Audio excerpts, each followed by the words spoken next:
Parashat Beshalach.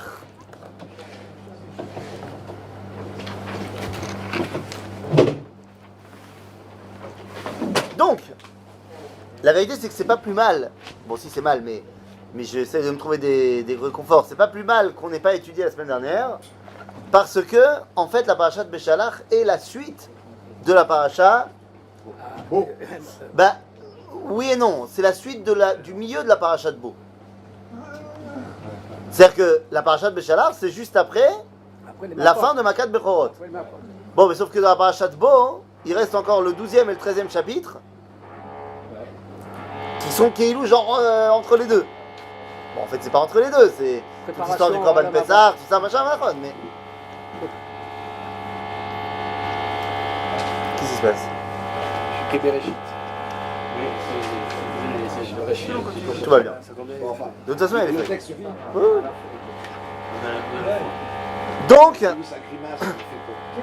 Donc, les amis, on termine les Makot.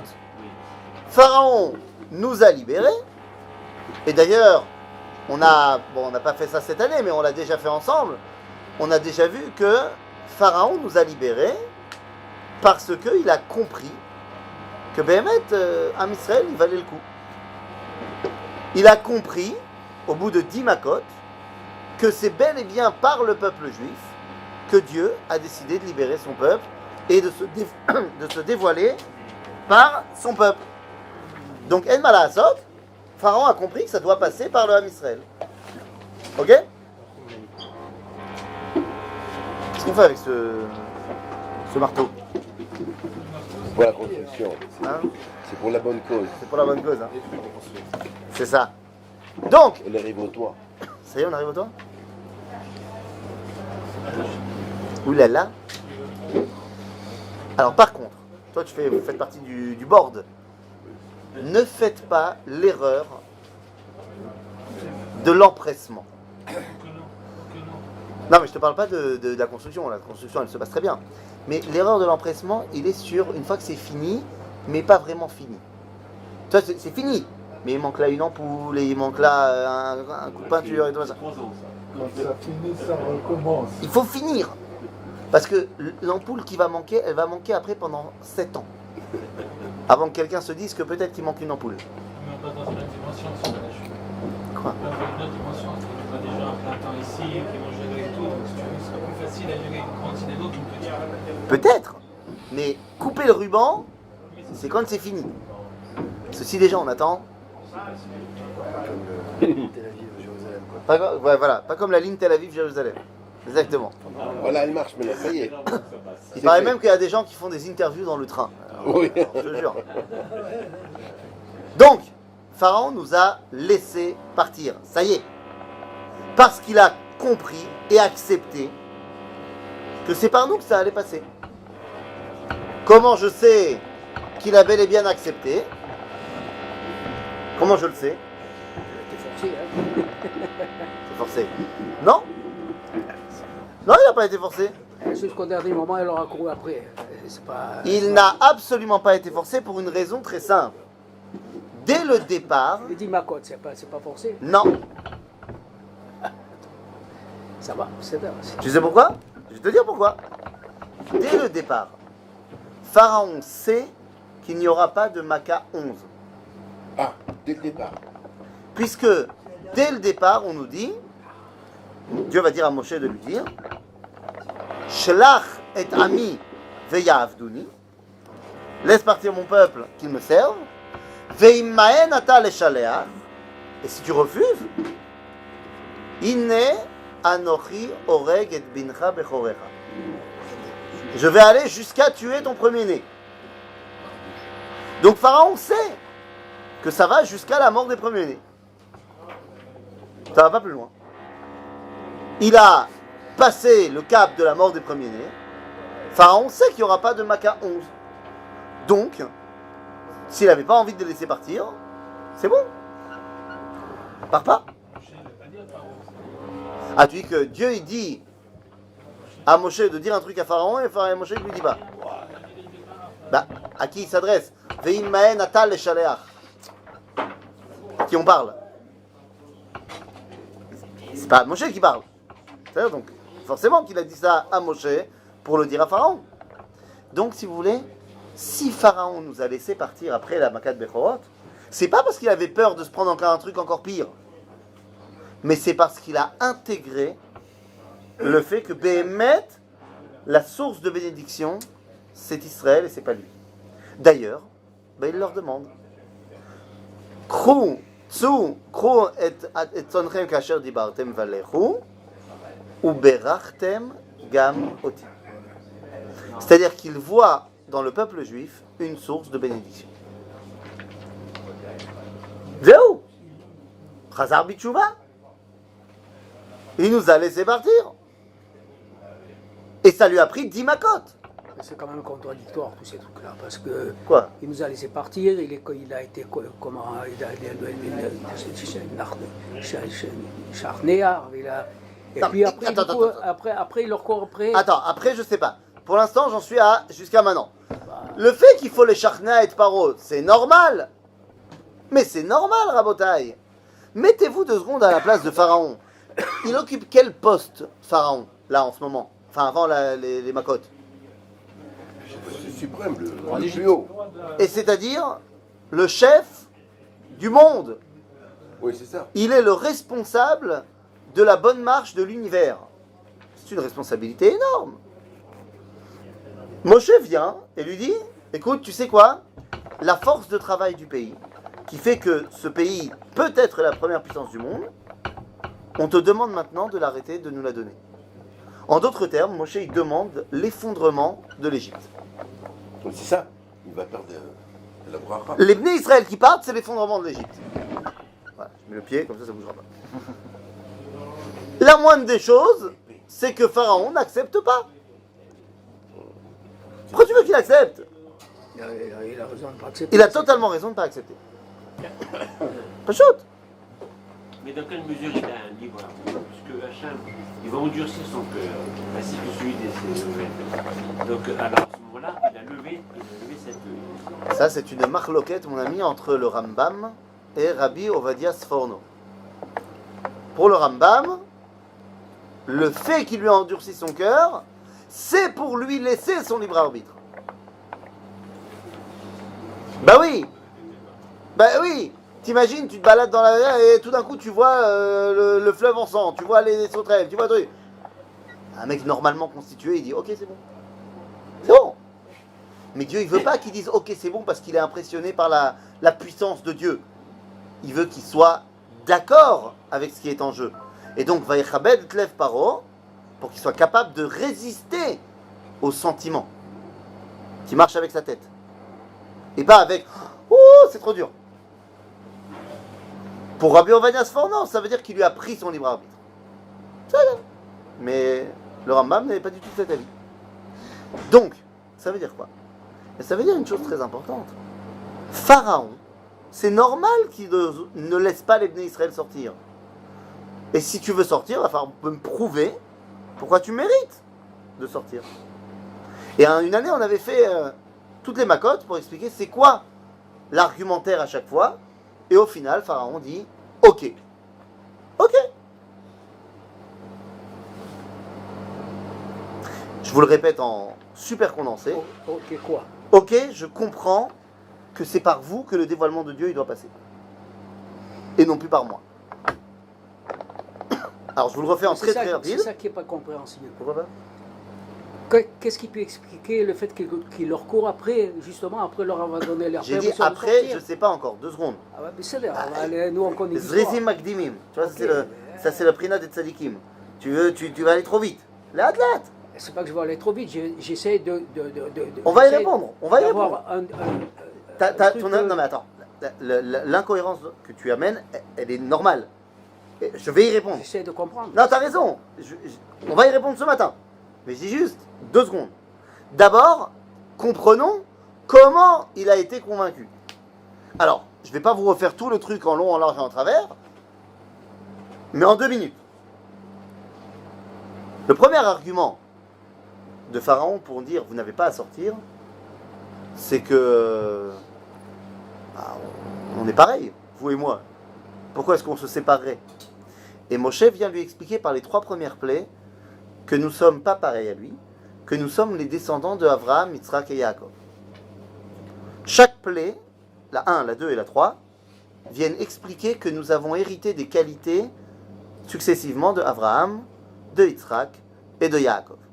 Abraham qui était capable de s'élever au-delà de la nature lorsqu'il a traversé le fleuve et qu'il n'est pas mort dans la fournaise de Nimrod. Ainsi, lorsque la nature est frappée, le fleuve, eh bien lui et ses descendants ne sont pas frappés. Les grenouilles qui faisaient la volonté de leur créateur même en y laissant la vie, puisqu'on nous dit dans le verset que les grenouilles étaient rentrées dans les fours des Égyptiens, eh bien font référence à Yitzhak et sa qualité de Messirut Nefesh sur le Misbéach, qui est passé également à ses descendants, puisque les grenouilles ne nous ont pas attaqués.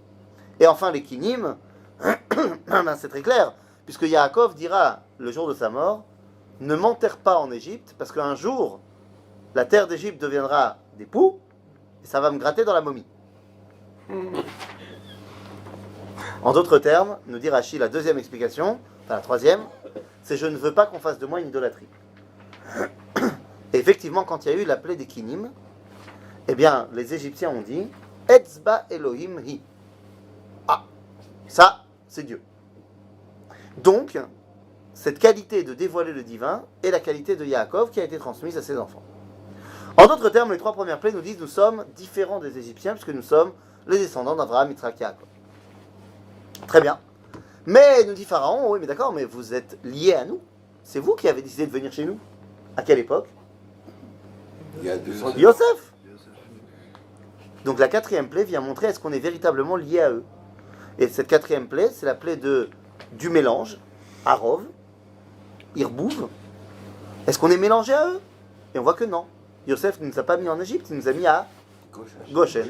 C'est pour ça que la 4e plaie nous dira le verset que Dieu fait la différence entre la terre de Goshen et le reste de l'Égypte. Et non pas entre les Juifs et les Égyptiens. Bon ok, donc on est descendants d'Abraham, Yitzhak et Yaakov et en plus on n'est pas vraiment liés à vous. Mais nous dit Pharaon, mais on est tous des êtres humains. À ce titre-là, vous ne pouvez pas vous séparer du reste de l'humanité. Seulement, par les 3 prochaines plaies, Moshe va expliquer que, non, les Égyptiens ne sont plus vraiment des êtres humains. Ils ont chuté dans les 3 chutes morales de l'humanité. Ils ont hérité de ces déchéances. La première, au déluge, avec la violence, la mort, c'est la plaie de Dever, la mort, la peste. Ensuite, ils avaient un problème avec la Avodah Zara, la tour de Babel. Et on voit que la plaie de Shrin, la plaie des ulcères, pour la faire, Moshe a dû reproduire en petit la tour de Babel. Il a pris de ce qui avait cuit dans le four et il l'a monté vers le ciel. C'est comme ça qu'on a fait la tour de Babel. On a fait des briques qui ont été cuites dans le four et qu'on a empilées vers le ciel. Et enfin, dans la 3e chose, c'est... Non, Barad. Septième. Oui, 7e. La 8e. Non, Barat, 7e. Barat. Au revoir. C'est la grève, la grève. T'as jusqu'à Pessah pour te rappeler. Dam, Tzvardea, Kinim, Arov, Dever, Shrin, Barad, Arbe, Rocher, Makat, Bechorot. Donc Arbe, c'est la 8e. Là, on est à la 7e. Barad, c'est la grêle. Et on a dit, ça c'est Keneged, la déchéance de Sdom et Amora. On avait déjà expliqué ça longuement, qu'ils avaient cru atteindre l'idéal. Et Barad, c'était le jugement de l'idéal, puisque c'était un feu avec de l'eau en même temps. Shamaï. Ok? Donc, parmi les 3, avec ces 3 plaies-là, on a expliqué qu'en fait, non. Vous, les Égyptiens, vous n'êtes même plus des êtres humains. Tov. Et donc, le dernier argument de Pharaon, c'est de dire, ok, certes, nous sommes, enfin vous êtes supérieurs parce que vous êtes les enfants d'Abraham, Yitzhak et Yaakov. En plus, vous n'avez jamais été mélangés à nous. Et en plus, nous, on a chuté. À Val, nous sommes tous des créatures de Dieu. Et à ce titre-là, vous ne pouvez pas vous séparer de nous. Et donc, Moshe va devoir rejouer petit à petit la création du monde pour voir est-ce que dans la création, Israël prédomine ou c'est l'Égypte. Et donc, on va commencer par le moment où il y a eu plein de créations. C'est la notion de Harbe. Même si ça ne s'écrit pas pareil, on ressent le mot Harbe. Il y en a beaucoup, et d'ailleurs les sauterelles ne peuvent être dangereuses que quand elles sont beaucoup. Oh. Donc c'est le moment où il y a plein de créations, où là encore on voit que les Égyptiens sont frappés et pas nous. Rocher, c'est le moment de l'annihilation de la création, c'est-à-dire c'est ce qu'on appelle Yesh Me'ain. Il y a eu beaucoup, mais au départ il y avait Kloum, Zeh Rocher. Et enfin, Bechorot, Zeh Areshit. Est-ce que dans la pensée créatrice de Dieu, il avait déjà comme centralité Israël ou l'Égypte? Et on voit encore une fois que les Égyptiens sont frappés et pas nous. En d'autres termes, ça y est, à ce moment-là, on a rejoué toute la création du monde et il a été montré à Pharaon que Israël prédomine. Et donc, il accepte de les laisser partir. Il a été convaincu. Oh, je ne reviens pas sur ce que j'ai dit. Mais... Aval, nous dit Rabbi Eliyahu, ah ouais, mais si tu dis qu'il a été convaincu, pourquoi il court derrière? pourquoi il leur court derrière? C'est Oh, tout, c'est simple. maintenant qu'on a dit tout ça, on peut arriver à ta question. Ah, ton arabe. Ok? Asiala. Bémet, pourquoi il nous court derrière? C'est le Mouvan. Il a des remords. Non, il n'y a pas de remords. Pharaon est quelqu'un d'extrêmement pointilleux, d'extrêmement clair dans sa tête. Et donc, lorsqu'il. Voilà, il est cartésien. Et lorsqu'il veut vérifier quelque chose, il veut le vérifier jusqu'au bout. Ils n'ont pas dit merci en partant. Hein? Ils n'ont pas dit merci en partant. Qui a pas dit merci? Les Hébreux. Merci quoi? De m'avoir fouetté pendant 210 ans? Todarabah. Pharaon vient de vérifier que l'essence profonde du peuple d'Israël mérite de sortir. Mais il y a une différence entre l'identité profonde du peuple juif et La réalité. Non, le peuple. le comportement concret, la réalité du peuple juif.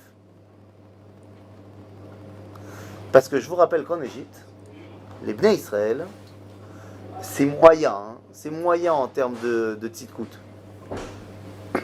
Oui, puis ils ont introduit des Eh, idoles, ils ils se sont mêlés au Ils peuple. sont rentrés en plein dedans, pas ce moyen. 49e degré d'impureté. Eh ouais.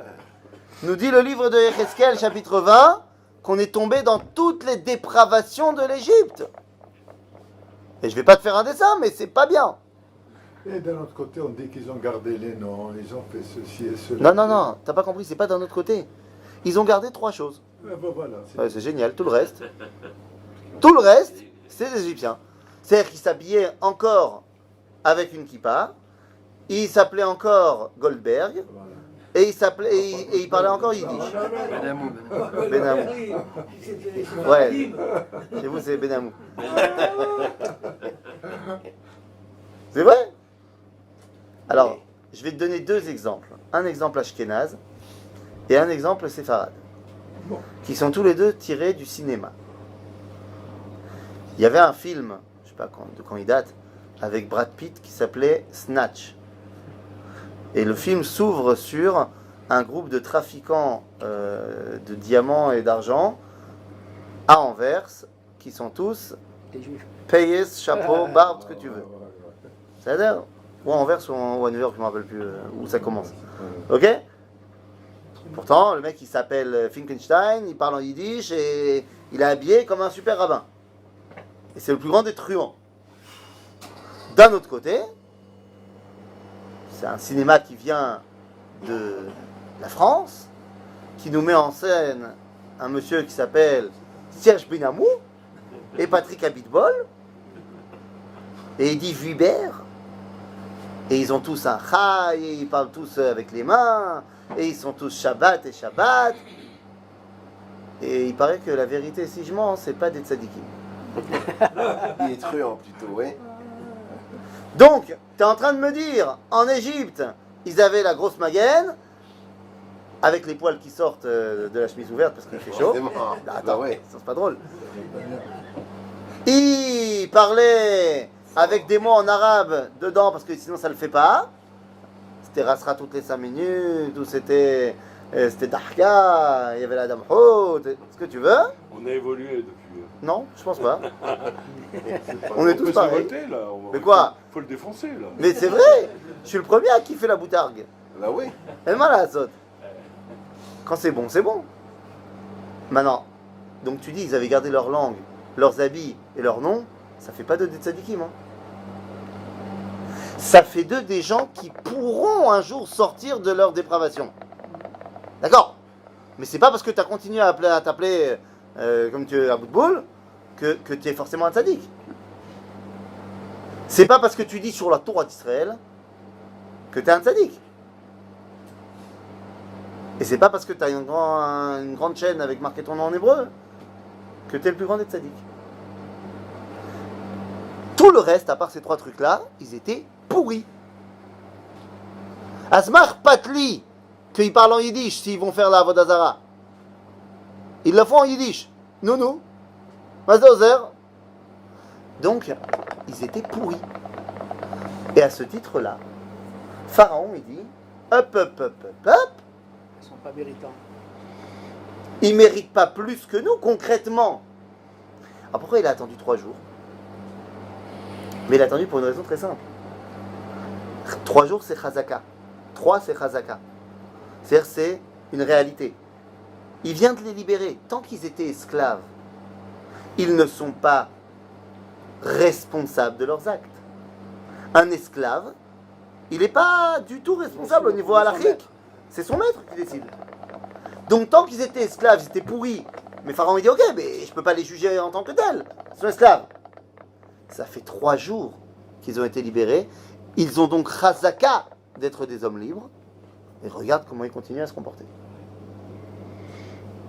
Il y a un petit détail, c'est Hachem a donné à Noémie avant de sortir d'Égypte. C'est-à-dire qu'ils avaient donc les Israël, ils avaient conscience qu'ils pouvaient donc dominer un petit peu la nature.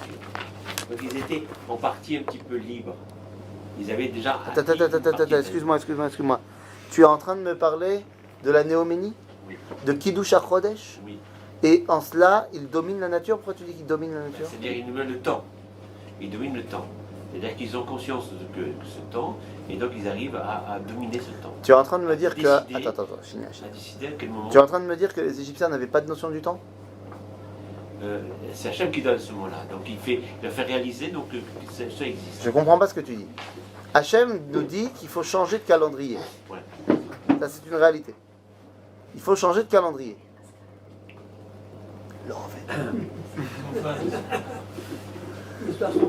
Dieu nous dit de changer de calendrier. Je suis d'accord avec toi. Mais donc ça veut dire qu'avant, il y avait un autre calendrier. Bien sûr qu'ils avaient un calendrier, les Égyptiens, qui commençait par Tishré, qui commençait pas par Nissan. Le chidouche de Dieu, c'est que nous, on veut changer notre perception du temps. Le temps, il était déjà là avant. Et les Égyptiens, ils avaient très bien leur notion du temps. Seulement, tu choisis comment tu perçois le temps. Est-ce que le début de l'année, c'est le moment de la résurrection, du renouveau? Ou est-ce que le début de l'année, c'est le moment où tout est en train de mourir? Et ça va déterminer ta perception du temps, ton regard sur la vie. Et donc, Akadosh Baruch Hu, quand il nous fait sortir, il nous dit maintenant, vous n'allez pas avoir un regard pessimiste sur le monde, mais non, il faut avoir un regard optimiste. Mais ça ne fait pas de nous des gens supérieurs parce qu'on domine rien du tout. Ok? On a une autre façon de comprendre. Alors en fait, qu'est-ce qui se passe ici? Parce que la question est vraiment vraie. À tel point elle est vraie que lorsque Pharaon nous poursuit, on a peur. On a peur. Alors je vous ai amené dans la feuille. Regardez la source numéro 6. Ok? Vayechazek Hashem et lev Paro, melech Mitzrayim, vayirdof achare bene Israël. Donc ça c'est ce que tu as dit, il les poursuit. Au bene Israël yotzim beyad Rama. Mais les bene Israël sont sortis la tête haute. Beyad Rama nous dit Rashi, enfin pas Rashi, c'est Onkelus, il traduit en disant Resh Galei, Berosh Galouy. La tête haute. Ok? Et là alors, on a peur de rien. Sauf que, il y a marqué comme ça. Vayirdefu Mitzrayim acharehem. Les Égyptiens les ont poursuivis. Vayisigu otam chonim alayam. Kol sus rechev paro uparashav vechelo al pi achirot. Lifnei Baal Tzefon. Combien ils sont?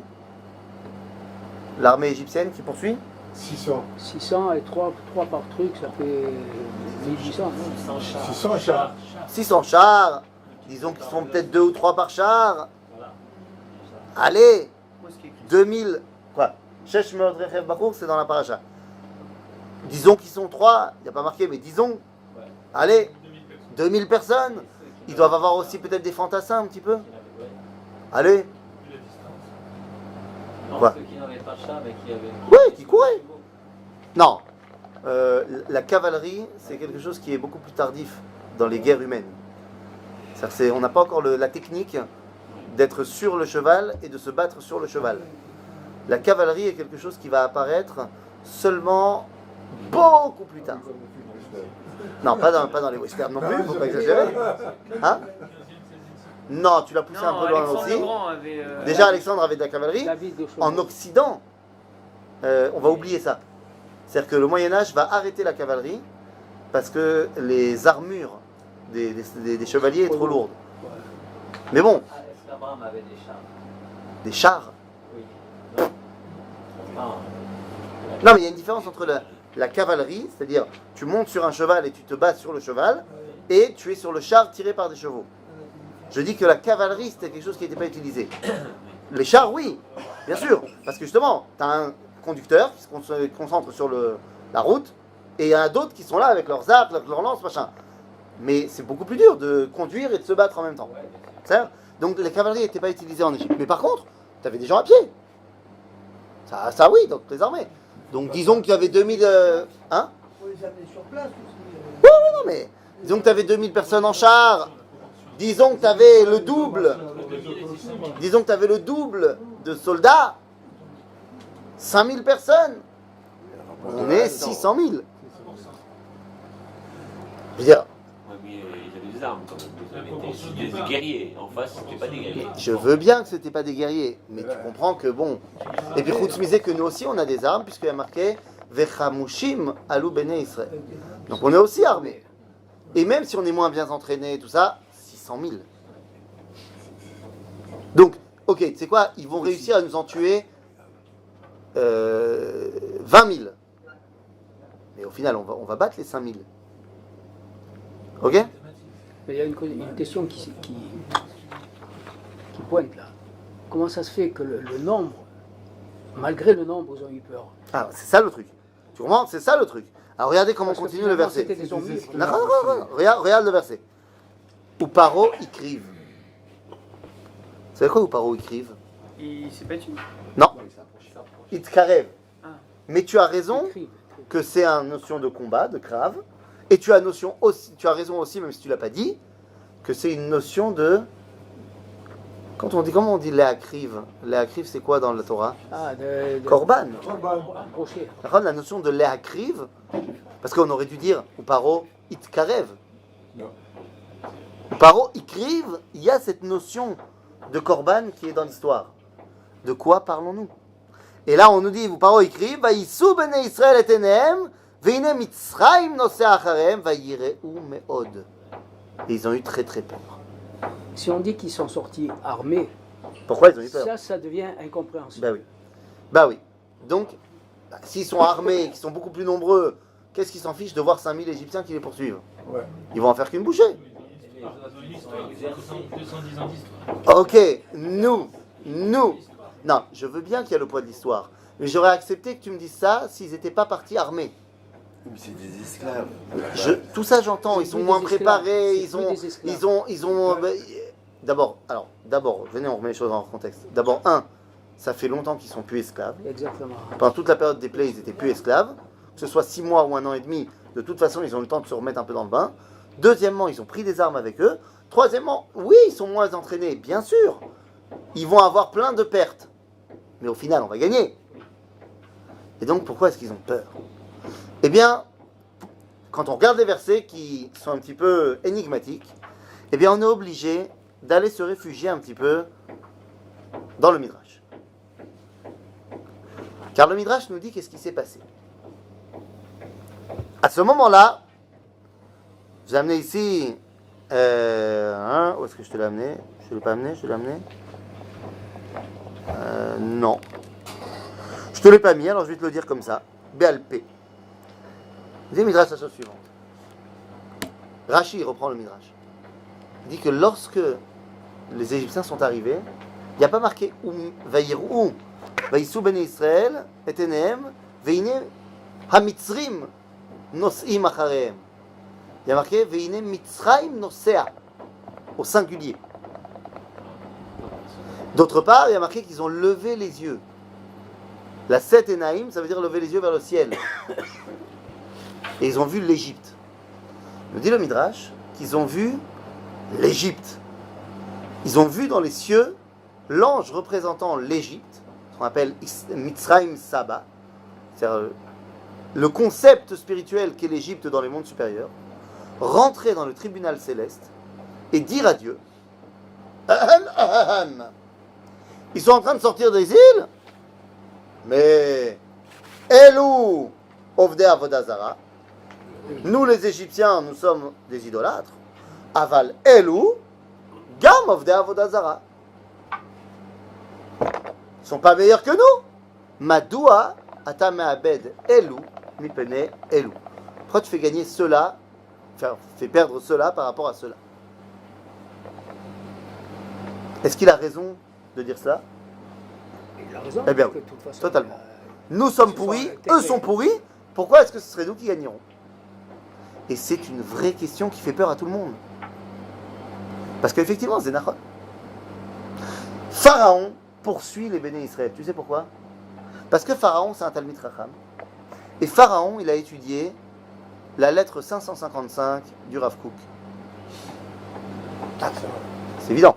Vous pouvez imaginer que Pharaon d'Égypte n'a pas étudié le Rav Kook. Tout le monde étudie le Rav Kook, Nachon. En plus, il y a même des gens qui font des vidéos sur YouTube de quelques 6-7 minutes pour expliquer le Rav Kook. Donc c'est évident que tout le monde a étudié également Pharaon. Et le Rav Kook, il a une lettre qui est la lettre 555. Et il n'était pas tunisien. Et pourtant.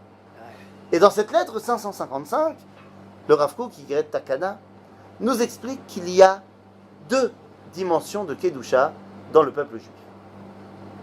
Une s'appelle la Ségoula et l'autre s'appelle la Bechira. La Ségoula, c'est quoi? La naissance. C'est je suis Kadosh parce que Kacha. Je suis né comme ça. Voilà, t'es né juif, t'es Kadosh.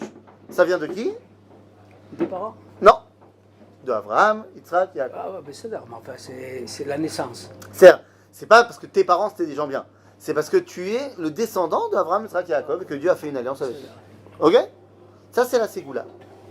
La Bechira, ça dépend de tes actions. C'est toi qui C'est choisis. le choix. Ouais. C'est toi qui choisis. Tu fais bien ou tu fais pas bien. Dit le Rav Kook, il est évident que la Kedusha de la Ségoula est bien plus grande que celle de la Bechira. Pourquoi? Parce qu'elle ne dépend pas de toi. C'est quelque Ça chose. a plus de mérite. J'ai pas dit qu'il y a plus de mérite ou pas de mérite. Qu'est-ce qui est plus élevé? C'est ce qui a été donné à Abraham, Yitzhak et Yaakov. Parce que quoi que tu fasses, tu n'arriveras pas au niveau d'Abraham, Yitzhak et La Yaakov. racine. La racine.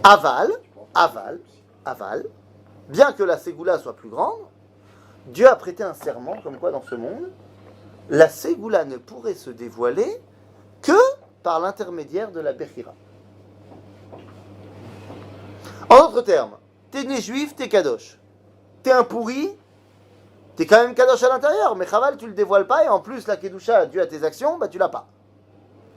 Quand t'es un mec bien, bah non seulement la Kedusha liée à tes actions, tu l'as, et en plus, tu dévoiles au grand jour celle qui était là de toute façon.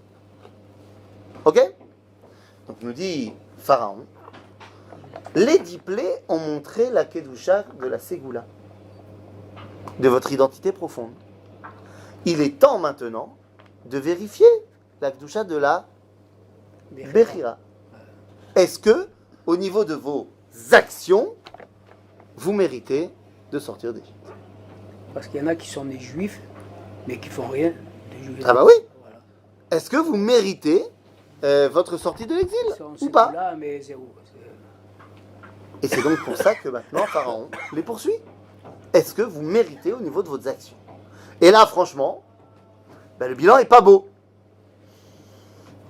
Le bilan est pas beau. Ah, je vous le dis, messieurs, dames. Le bilan n'est pas beau. On ne mérite pas de sortir d'Égypte à ce moment-là. C'est quoi les actions des Juifs à ce moment-là? Combien de styles de Juifs vous pouvez trouver sur la plage? 4. C'est quoi ces styles? Les 4 fils. Alors, c'est quoi? Ah, Ben, c'est pas toujours les 4 fils de Pézard. Il y a ceux qui prient, Il y a ceux qui crient, ceux qui crient. ceux qui C'est pas les mêmes? se battre. C'est pas les mêmes? Ah, ils crient au bonheur. Ah, il dit aïe. Voilà, ils ne crient pas vers le. Alors attends, il y a ceux qui prient, il y a ceux qui crient, il y a ceux qui veulent se battre. Ceux qui veulent avancer dans leur. Euh, Ceux qui ne prient c'est pas. quoi les râleurs pour toi? C'est quoi les râleurs? Les râleurs, c'est ceux qui sont jamais. Ça c'est tous les juifs, hein, les râleurs. Jamais satisfait. C'est tous les juifs ça. Ils ont beau avoir quelque chose et ils râlent. Mais si on n'est pas râleur, Ouais, mais ça c'est les 4. si on n'est pas râleur, on n'est pas juif. C'est ça. On dit c'est ça devant, ils râlent quand même. Tu plaisantes mon ami, regarde. C'est comme ça qu'on a avancé dans la vie. La notion de râlitude, c'est une notion juive par excellence. Mamash. C'est tellement dans la conscience commune et populaire juive qu'un juif ça râle, particulièrement peut-être chez les Ashkenazim, qu'il y a un film qui est complètement nul, qui il y a 20 ans, 30 ans, je sais pas, qui s'appelle Le marteau juif. Je ne sais pas s'il a été traduit en français. À l'époque, je l'avais vu en anglais. Ça s'appelle The Hebrew Hammer, le marteau hébreu. Et c'est quoi l'histoire? Alors, c'est complètement déjanté, hein, attention, hein. Complètement fou. C'est l'histoire, en fait, le Père Noël. C'était un Père Noël très sympathique. Il était pour les amitiés judéo-chrétiennes et tout ça. Mais son fils n'est pas du tout dans le style. Il est complètement antisémite et il a tué son père, a repris l'affaire familiale et maintenant son objectif est de détruire Hanouka. Ah, c'est ça le sujet du film. Et le pentagone juif, donc tu vois un pentagone en forme de Magen David, réunit tous les trucs, tous les gens, machin, avec un mec qui est censé être un représentant de Moshe Dayan. Il dit bon, il faut faire quelque chose. On va envoyer le Hebrew Hammer, le marteau juif, sauver Hanouka. Et c'est un jeune juif qui est habillé en rabbin, mais en fait qui est Gibor Al, et qui doit sauver Hanouka. Maintenant, il est donc convoqué dans ce pentagone juif, mais pour rentrer, il doit passer toute une série de tests pour prouver sa judaïté. Alors, c'est les premiers tests. Alors, il est dans une salle et il doit dire tous les éléments qu'il y a sur le plat du Seder. Un juif, il doit savoir ça. Donc, il donne les éléments. Ça, c'est le test facile. Après, il rentre dans une autre salle. Il doit parler, non, je sais pas, les noms d'Abraham, je sais pas quoi. Après, il rentre dans la dernière salle, enfin, ce qu'il croit être la dernière salle. Il rentre dans une salle et il y a une machine avec un trou. Et on lui fait vite comprendre qu'il doit y mettre une petite chose pour vérification. Et donc il met, et puis t'entends la voix de l'ordinateur qui dit « circoncision confirmée ». Et après, il pense qu'il a terminé, et il rentre dans une salle. Et il se passe rien. Il n'y a rien, il n'y a personne dans la salle, et il n'y a rien. Et en fait, tu vois qu'au bout de 10 secondes, il commence à se plaindre. Il commence à dire mais c'est pas possible, mais pourquoi je suis venu, machin, hein. Et en fait de l'autre côté de la salle il y a le commandant qui est là et il y a une flèche en fait qui est en fonction des plaintes et donc il y a une petite plainte femme enceinte et à la fin c'est juif et donc une fois que la flèche arrive à juif alors les portes s'ouvrent, c'est bon, là c'est sûr t'es juif. C'est-à-dire donc le côté plainte c'est les 4, c'est-à-dire c'est leur akechat. Bon, en tout cas, hein, bon, à la fin, il sauve Hanouka. Ah, d'accord. Chez les barreaux, ils doivent revenir à Jérusalem, parce que c'est à Jérusalem qu'il y a l'horloge des fêtes juives. Et le Père Noël voulait détraquer cette horloge-là. Et donc, tu vois la roue, c'est la roue de la fortune avec les fêtes juives. Et donc, tu as toutes les fêtes juives. Parmi les fêtes juives, alors bon, c'est un truc, c'est les Américains qui ont fait ça, mais je pense qu'on peut transposer ça en mode français aussi. Parmi toutes les fêtes, donc tu as. Pessah, et puis tu as une des fêtes, les soldes chez Macy's, ça fait partie des fêtes juives. Bon, je pense qu'on peut transposer ça dans toutes les cultures. Quoi qu'il en soit, Comment il s'appelle ce film? le marteau juif, The Hebrew Hammer. Bon, en tout cas, à la fin du film, pas de film là, mais de notre film à nous, Bémet, il y a 4 trucs. Donc on a dit ceux qui veulent prier, ceux qui veulent se battre, ceux qui veulent crier. Alors je ne sais pas si c'est à ça que tu fais allusion, mais ceux qui veulent Retourner. baisser les bras et ceux qui veulent retourner. Ceux qui veulent baisser les bras, ceux qui veulent mettre fin à leur tourment. Ni Paul Laya. Alors, ceux qui Il y a veulent baisser mauvais- les bras, c'est Il y a pas ceux les qui veulent se eux-mêmes. suicider Ah, et il y a ceux qui disent on rentre en Égypte. D'accord. Voilà, médio. Ok? Donc on a 4 styles. Seulement ces 4 styles-là n'amènent aucun mérite. Aucun des 4 ne met du mérite. Parce que quelqu'un qui, lorsqu'il est face à l'adversité, décide de se rendre, c'est pas un mérite. Retourner en Égypte, c'est pas un mérite. Quelqu'un qui décide de mettre fin au tourment, c'est évidemment pas un mérite. Quelqu'un qui se met à prier, c'est-à-dire se réfugie dans le spirituel quand tout va mal, c'est pas un mérite non plus. Et quelqu'un qui est le dos au mur et donc qui donne un coup dans le mur pour avancer, c'est un réflexe. C'est pas un mérite. Non, mais il faut donner des cadeaux. Comme il a C'est fait pas un Jacob. mérite. C'est pas un mérite. Je suis tombé sur une vidéo là, quand j'étais à New York, absurde, invraisemblable. Dans le métro parisien, vous êtes sûrement tombé dessus peut-être aussi. Il y a 2 touristes américains dans le métro. Et donc un homme et sa copine, je sais pas quoi. Et il y a un jeune musulman dans le métro qui l'insulte, qui insulte la fille. On voit pas ce qui s'est passé au début.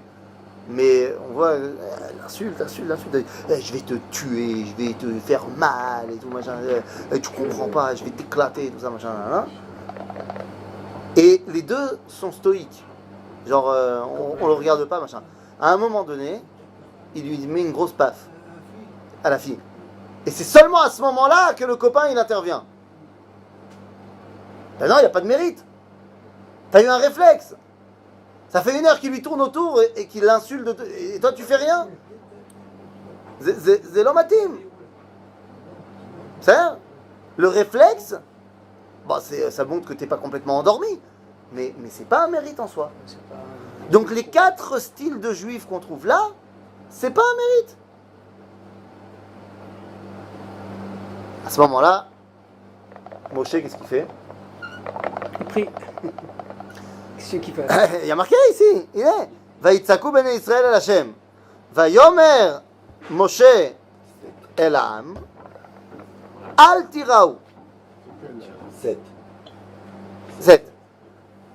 Itiatsevu. Vous savez quoi, Itiatsevu?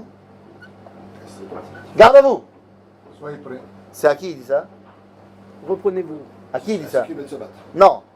Ceux qui veulent Israël. Oui, ceux qui veulent tomber dans l'eau, il dit hop. Personne ne tombe. Personne ne saute dans l'eau. Non, et je t'ai vu. Tu reviens. Itiatsevu reu et Yeshuat Hashem. À ceux qui voulaient retourner en Égypte, il leur dit, excusez-moi, ceux qui veulent retourner en Égypte, ki asher reitem et Mitzrayim ayom, lo tosifu lirotam od adolam. Là, vous voyez les Égyptiens? Dernière fois qu'on les voit. Terminé. À ceux qui voulaient se battre, il leur dit, Hashem yilachem lachem. C'est pas à vous de vous battre, vous n'êtes pas capable. Et à ceux qui voulaient prier, il leur dit, ve'atem tacharishun. C'est-à-dire, taisez-vous. Taisez-vous. C'est pas le moment. C'est pas le moment. Sauf que qu'est-ce qu'il fait après ça? Ben Moshe, il prie Il Dieu. prie. Et là, Dieu lui répond, regardez, sautez 2 secondes à la source numéro 10. Il engueule. Vayomer Hashem el Moshe, C'est pas le moment. Matitsak elai. Mais pourquoi il lui dit Matitsak elai? Parce qu'il a l'autre ange là-bas, en haut, qui est en train de le Je peux pas t'aider. Ouais. Je ne peux pas t'aider. Daber el Bene Israël ve'Isaou. Les seuls qui peuvent aider, c'est les Bene Israël. Dis-leur de faire quelque chose qui va faire pencher la balance de leur côté. Parce que pour l'instant, je suis aux prises au tribunal céleste avec un vrai problème. Je ne peux pas vous aider. Faites quelque chose. C'est le truc de la justice. Bah évidemment. Et donc à ce moment-là, on fait pencher la balance. Et comment on fait pencher la balance? En se jetant à l'eau. Narsham ben Aminadab. Et il fait quoi? Il se jette à l'eau. Il se jette dans l'eau. Unocea. Il avance. Pourquoi il avance? Parce qu'on a dit d'avancer, on avance. Nekuda. S'il n'y a plus d'avancée, il n'y a plus d'histoire non plus. S'il n'y a plus quoi? S'il n'y a plus d'avancée, il n'y a plus d'histoire non plus. Pourquoi il n'y a plus d'histoire? Bah, parce que. Ah, s'il avance pas, tu dis? Ah oui. Ah oui, oui, rien à voir. Mais la question, Non, c'est mais pourquoi. c'est-à-dire qu'il le coince en avance. C'est pas une histoire. Il coince qui? Bah, le tribunal céleste. C'est Hachem qui décide, oui ou non? Bah non, Bah si. je comprends pas ce que tu veux dire. À partir du moment où il avance. Qui avance? Narshon. Ouais. À partir du moment où il avance. Ouais. Donc il y a forcément, il rentre dans la continuité d'une histoire. Si il ne l'ouvre pas, dans ce cas-là, ça coince. Ça ne peut pas. Il est obligé Qui est de. Dieu. Bah bien sûr, il est obligé de taper du poing. Non, il y a la Attends, volonté de comment, faire ça. comment, deux secondes. Si Dieu, imaginons que Narshon n'avance pas. On vient de dire que Dieu, il a pas la Si Narshon n'avance pas, toi tu dis de toute façon Dieu va nous faire sortir d'Égypte. Non, c'est pas ce que j'ai dit. Ah, j'ai pas compris. J'ai dit que à partir du moment où il avance, il y a forcément une continuité dans l'histoire. S'il n'avance pas, D'accord. donc ça ne peut pas suivre. Donc c'est pas Dieu qui décide. Si, c'est malgré tout lui qui décide. Mais qui fait avancer Narshon? Ah, Bah c'est pas. Ah si, non. Qui fait avancer bah, Narshon? c'est lui-même. C'est Narshon. C'est Narshon, C'est pas Dieu. C'est pas Dieu. Oui, mais à partir du moment où il avance, la chose, la donne, elle change. Ah, tout à fait. C'est tout. Bien sûr. Mais qui a fait que la donne change? C'est sa décision C'est Narshon. qui a pris. Bêtard. Bien sûr qu'une fois que Narshon il Non, monte. mais c'est pas ça. C'est que si dans l'esprit de Narshon, Oui. quand il avance, il sait très bien qu'il va y avoir une réaction. Mais évidemment, chaque action entraîne une réaction. Oui, mais C'est évident. Oui, mais c'est pas sûr. Quand quelqu'un il rentre dans une action, Ouais. il n'est pas sûr forcément du résultat. Narshon. Là, il y a quelque chose qui. Mais, mais peut se Narshon non plus permettre n'est pas de sûr se du dire, résultat. je veux être sûr. Narshon est sûr que Dieu lui a dit d'avancer. Il fallait décider. Donc il avance. Mais c'est lui qui décide d'avancer. Il sait pas que la mer va s'ouvrir. Le seul point, c'est que quand on fait une action, on n'est pas forcément sûr du résultat. Là, Mais, il est sûr. mais lui non plus, il n'est pas sûr. Ah, je suis pas d'accord. Mais non, Toi, tu penses qu'il sait que la mer va s'ouvrir? Je pense qu'il sait qu'il va y avoir une réaction. Bon, je peux pas argumenter. Parce que je suis pas dans la tête de Narshon. Mais je vois pas d'où tu sors ça. Grave. Parce qu'il sait que forcément il va y avoir quelque chose qui va se passer. Il ne peut pas. Ouais, c'est la fin du film. Toi, tu la connais, la fin du film. Non, Excuse-moi, c'est pas excuse-moi. ça. Il Attendez. les a sortis d'Égypte. Il a fait tout ça, toutes ces Comment actions. Comment Plus est-ce qu'il a toutes les avancé pays. Narshon? Comment il a avancé Narshon? Il a mis les pieds dans l'eau. Ouais. Donc on en est resté à l'histoire du Gan. C'est-à-dire que ma fille, elle va me raconter encore cette semaine que Narshon, il est rentré dans l'eau, et il a avancé, il a dit, et l'eau elle est montée, et l'eau elle est montée, et l'eau elle est montée, et... Mais non, je vais pas prendre. Non, non, c'était le printemps, c'est vrai. C'est le printemps, L'eau est ça bien va. chaude. Et il y a un glouglou, et une fois que c'était là, il y a fait mode dans la pyrotechnique du Gan.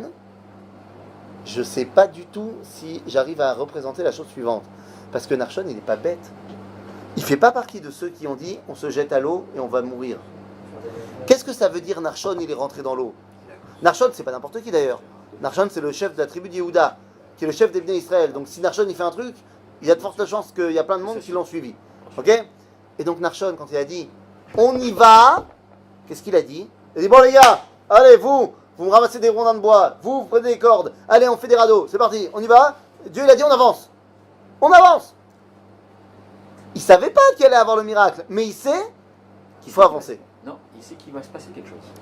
Que peut-être que ça va marcher, qu'on avance, qu'on va traverser la mer, machin. C'est comme Ça les veut West, dire- c'est comme les West. Il a À la confiance. fin, à la fin, il y a écrit ça. Si vous ne mettez pas sur le ça, tu es bloqué.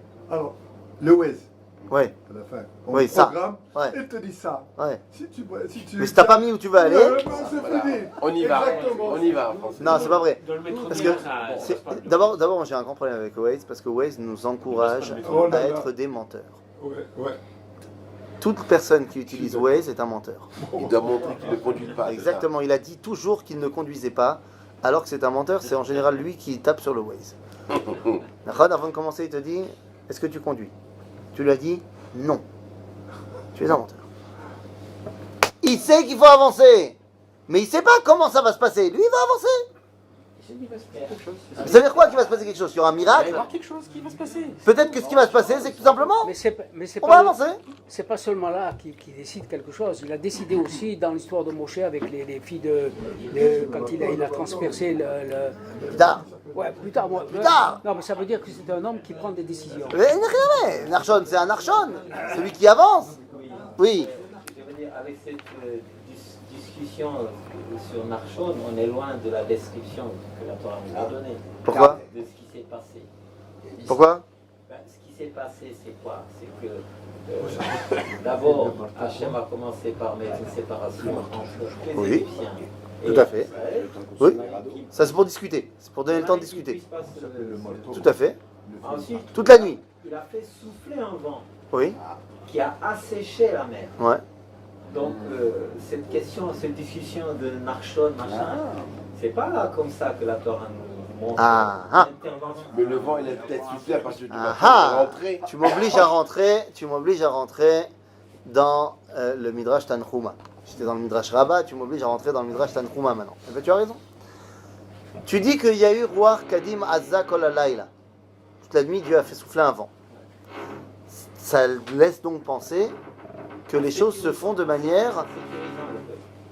Quoi? Non, la nuée, elle sécurise le peuple.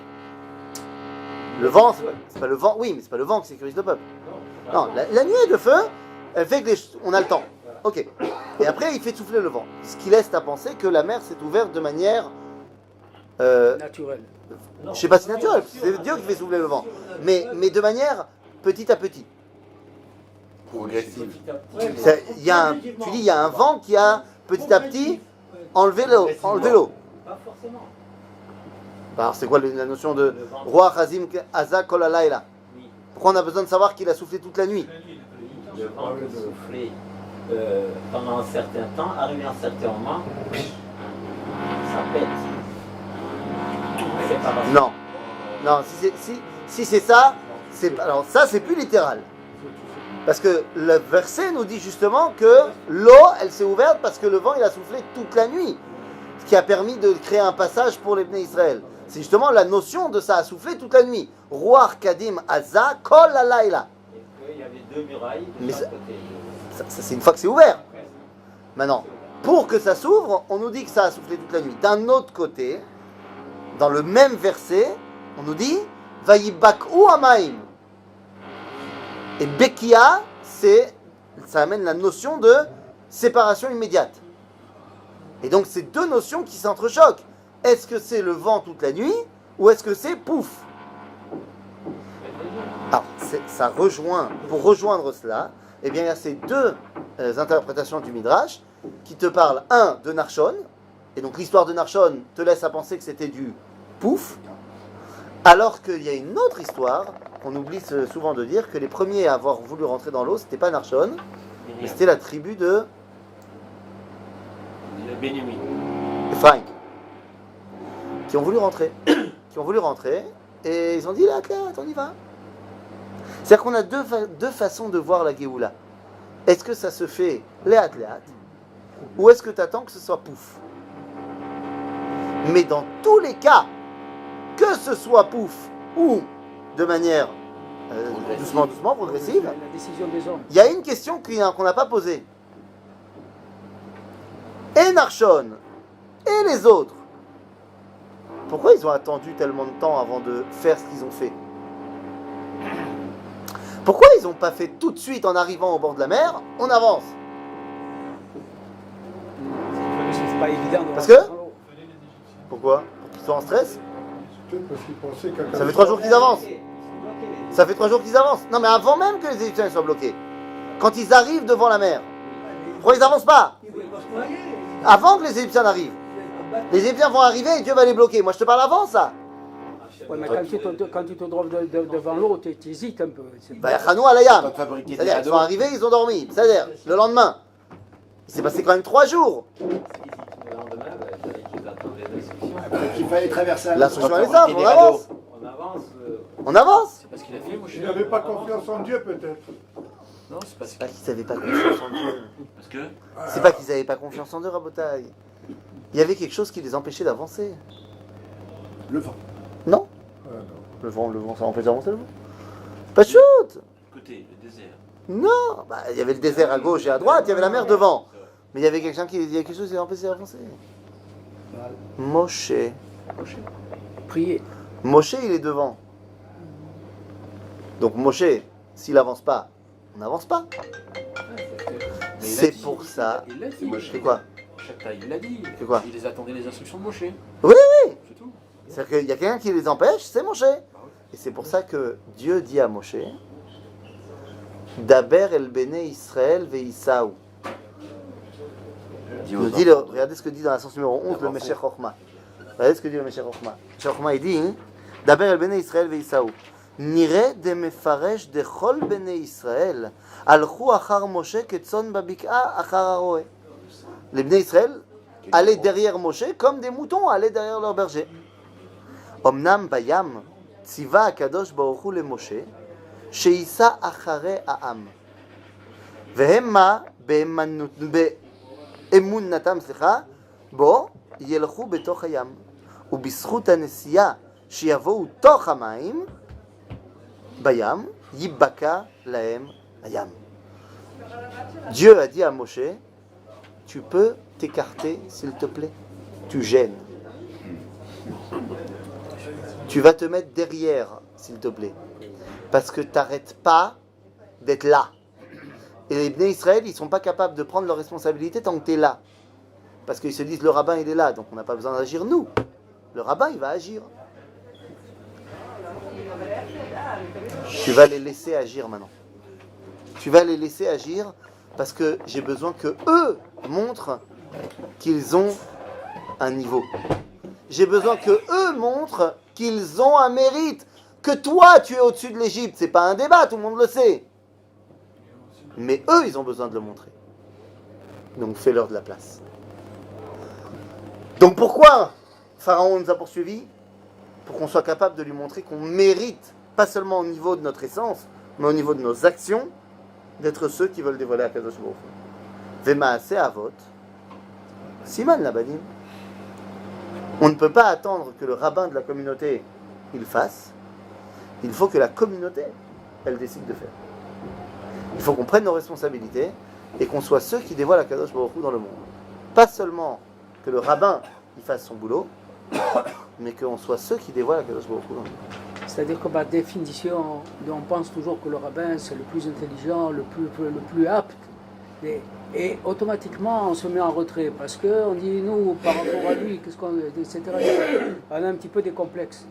Parce que c'est le rabbin, et parce qu'il fait beaucoup de choses, et parce Écoute, que dans mon voyage, parce que... je terminerai par là, dans mon voyage new-yorkais, j'étais Shabbat matin dans une synagogue, un véritable temple, magnifique, c'est un ancien théâtre qui a été rénové en synagogue, un endroit avec des dorures partout, du marbre et tout ça, machin, magnifique, une opulence, dans un bâtiment qui appartient à la communauté juive depuis 100 ans, un truc énorme. On est en plein milieu de New York, donc c'est des bâtiments. Il y avait. Alors, je te parle même pas du kidouche. Non, le kidouche d'après, il était très bon, mais il était très très bien. Le rabbin et ses acolytes, les membres du board, étaient en chapeau haute forme. Waouh. Hein? Que de pis, mon ami. Waouh. Que de pis et chapeau haute forme. Qu'ils étaient à Buffo. Ouais. Non, c'est Buffo qu'ils ont cru qu'ils étaient là-bas. Et tout était protocolaire. Tout était protocolaire. Je leur ai dit que j'avais besoin de faire Gomel. Alors, ils m'ont donné de faire Gelila. Gelila, c'est chez Ashkenazim, c'est on referme. C'est-à-dire qu'il y a celui qui lève le sefer et après il y a celui qui ferme le sefer. Ok? Et donc j'ai fait Gelila maintenant. Moi j'ai déjà fait Gelila. Il n'y a pas de problème, tu montes, tu fermes et shalom à l'Israël.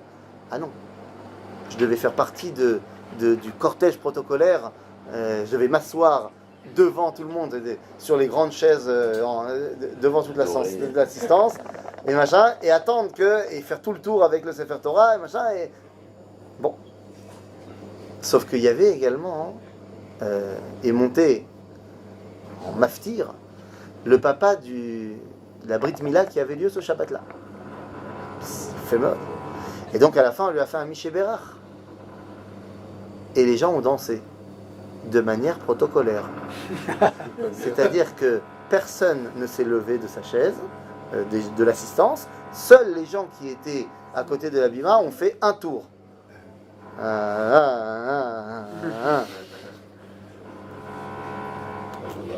Et j'ai dit au Rav, pendant le kiddush, je lui ai dit, Aval lama, ma אתה מתכוון? J'ai dit, lama lasim gderot.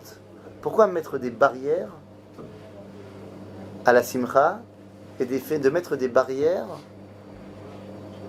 à la façon dont on a envie de laisser s'exprimer notre relation à Dieu.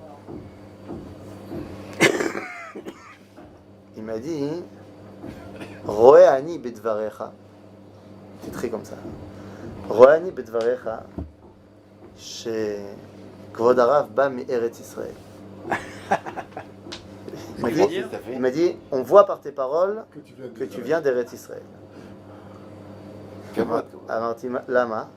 אומר, כי אצלכם השמחה היא התפרצות החיים. Il dit parce que chez vous la joie ça jaillit de la vie. אצלנו בחוץ על הארץ השמחה היא צריכה להיות יזומה. Il dit, et chez nous en חוץ לארץ la simcha on doit l'initier. On doit l'initier, elle ne sort pas tout seule.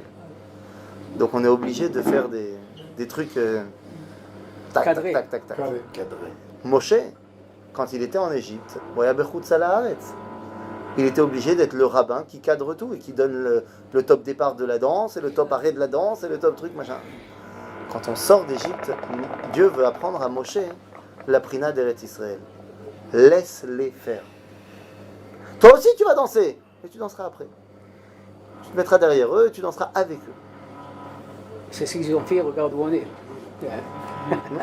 Baruch Hashem. Tov.